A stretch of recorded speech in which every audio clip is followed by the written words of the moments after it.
YouTube, I know it's been a little bit, back with a little video. Um, this year has been quite busy, so as you know, I haven't been posting a lot of content, trying to get back in the groove of things to kind of help people out across the world. Really appreciate the people that reach out to me from various countries, stating that the information that I provide for them really assists them. So thank you. That's what I'm doing this for. Not doing this to be monetized. I like working on things. I like saving money. We do know, especially in the situation that we're in now, money's easy to obtain but hard to keep. For some of you, it might be hard to obtain, but either way, it's hard to keep. Hard to get, hard to keep. So I pride myself on, trying to come up with options that look really good, but don't cost a lot. All the vehicles that I have, I practice a lot of patience, and I don't spend a lot of money, but I don't compromise quality either. I take advantage, again, if you've read any of my posts to Facebook or eBay and so forth, various sources, and it always works out for me. So today, I'm actually working on my GMC Sierra 1500 hybrid. The axle has needed to be replaced for quite some time. I've had the axle for a little bit. In fact, I bought this axle. It's a Viver. It's off of, it said on Amazon that it was only for Cadillac, but you have to be careful. It's like they make things for Camaro, and then it says it doesn't work on a Firebird, or vice versa. It works on a Firebird when it doesn't work on a Camaro, but some things are the same. So just have to be careful in the description.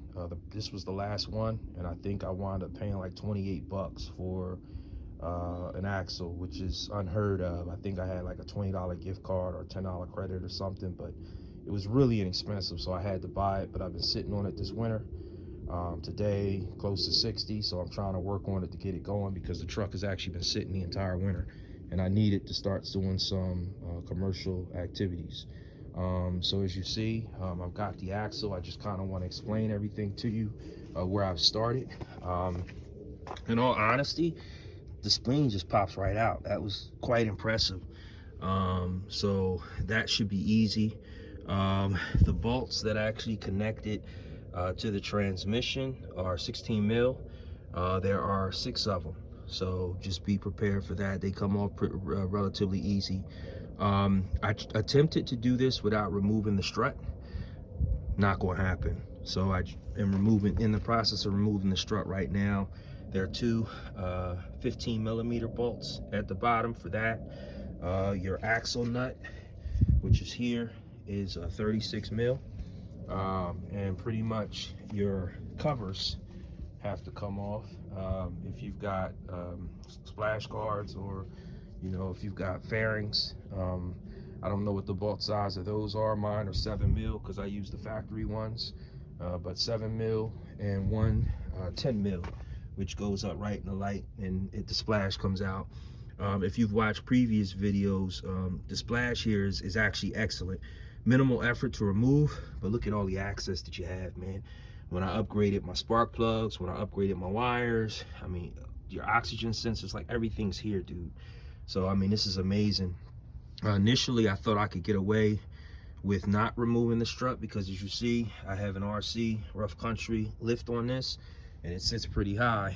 But no, the strut is going to have to come off. So I'm actually working on now trying to get those 3 bolts at the top off. So just kind of wanted you to see basically what it was going to take to remove the axle for this. It's not a tough job at all. If you take this thing apart, I would definitely recommend looking at your brakes.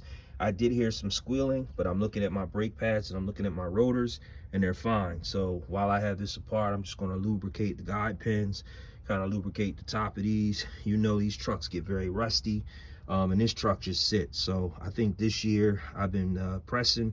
I love this truck. To replace the hybrid battery in this now is like 1,900 bucks, right? So I think I'm gonna keep this truck as long as I can. So I probably will pay somebody to spray my, rubberize my undercoat this year. Very minimal rust on this. Again, I don't drive it much, and it definitely doesn't get driven as much as it should in the snow. Believe it or not, these big old tires suck in the snow. Believe it or not. So that's my video. If you need more content, listen, I'll be working a lot now. I got the Porsche Boxster that I'm working on, the turbo project finishing up for the Firebird, so I'll be back for that.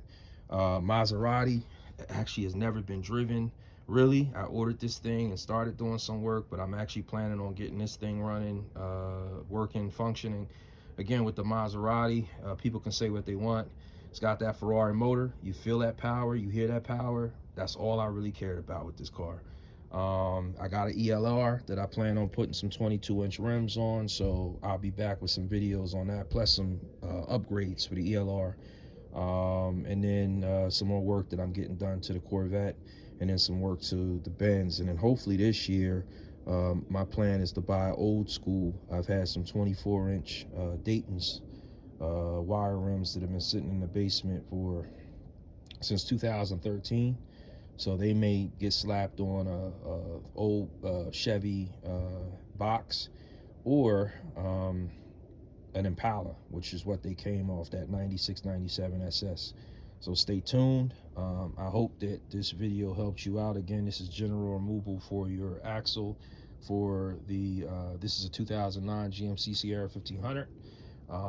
Until next time, be safe.